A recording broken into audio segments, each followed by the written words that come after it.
每一天，牧师甲你做伙祈祷。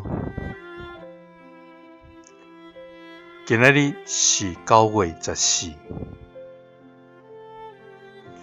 诗篇66篇16到17节安尼讲：敬畏上帝的人，拢着来听。我要讲起伊为我所做的事，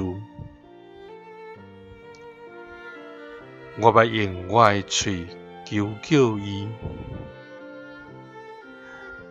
用我的字称赞伊，尊重伊。三甲来祈祷，我要用你称赞尊重的天父，愿感谢你，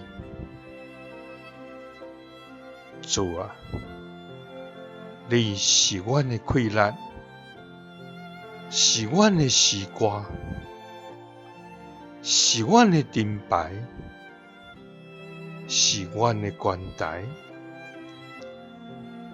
也是做阮拯救的主。主啊，你的所行奇异，你的所做奥妙，你是阮的上帝，阮要学了你。主啊，你对古早到现在，到伫将来，拢永无改变。你的恩典极其丰盛，你的慈爱永远伫地，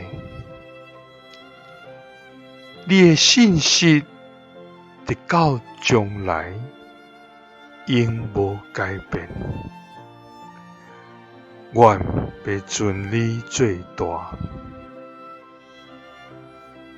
主啊！你的正手有无比的权能，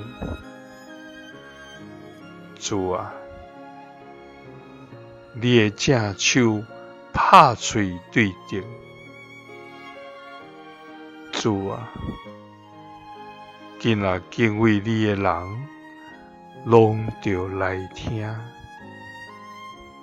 因为阮要讲起你为阮所做的事。